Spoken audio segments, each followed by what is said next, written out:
আসসালামু আলাইকুম বন্ধুরা, কেমন আছেন সবাই? নরেন্দ্র মোদীর বিরুদ্ধে যুদ্ধ ঘোষণা করে অন্যতম প্রশংসায় ভাসছেন থালাপতি বিজয়। তো জানেন, দক্ষিণী সিনেমার একজন জনপ্রিয় মুখ থালাপতি বিজয়।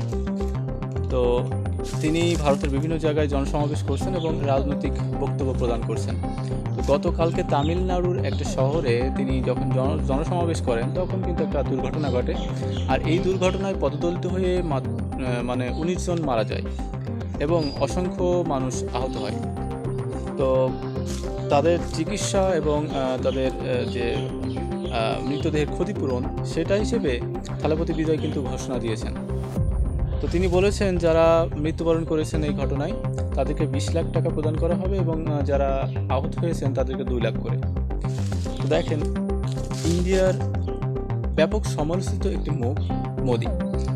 জানেন যে মোদি যখন ক্ষমতায় আসে তখন কিন্তু মুসলমানদের মুসলমানদের ভোটকে পুঁজি করে তিনি কিন্তু ক্ষমতায় বেড়ে বসেন এবং পরবর্তীতে তিনি কিন্তু মুসলমানদের উপরেই নির্যাতনের স্টিম রোলার চালান। তো এখনও কিন্তু সেটা সচল আছে। তো ভারতের বিভিন্ন জায়গায় বিভিন্নভাবে কিন্তু মুসলমানরা অত্যাচারিত।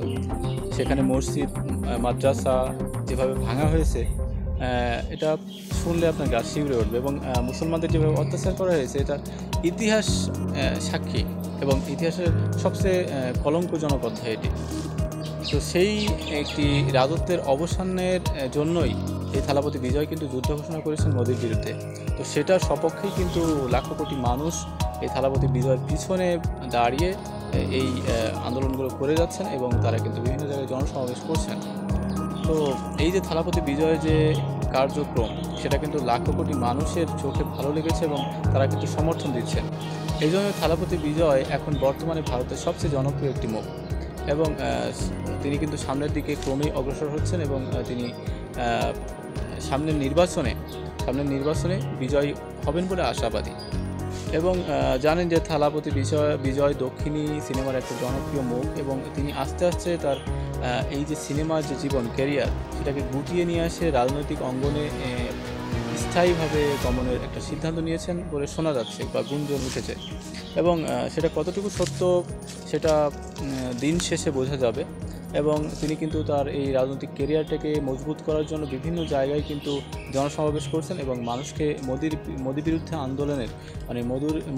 আন্দোলনের যে ডাক, সেটাতে কিন্তু সামিল করছেন এবং তার জন্য কিন্তু সবাইকে একতাবদ্ধ করছেন এবং তিনি তার রাজনৈতিক ক্যারিয়ারকে শক্ত করার জন্য এবং বিভিন্ন অন্যায়ের বিরুদ্ধে রুখে দাঁড়ানোর প্রতিশ্রুতি তিনি দিচ্ছেন এবং সেভাবেই তিনি কাজ করে যাচ্ছেন।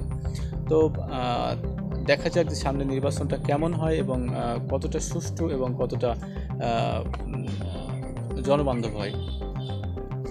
তো এই যে থালাপতি বিজয় যে ঘোষণাটা দিয়েছেন, মৃতদের জন্য 20 লাখ এবং যারা আহত তাদের জন্য 2 লাখ করে দেওয়ার যে প্রতিশ্রুতি তিনি দিয়েছেন, এটা আপনার কাছে কেমন লেগেছে অবশ্যই কমেন্টস করবেন এবং আপনি আপনার মতামতটি আমাদের জানাতে পারেন। আর আপনি আমার চ্যানেল নতুন হলে অবশ্যই বিভিন্ন নিউজ পেতে চ্যানেলটি সাবস্ক্রাইব করে রাখতে পারেন এবং ভিডিওতে একটু লাইক দিয়ে ভিডিওটি শেয়ার করতে পারেন।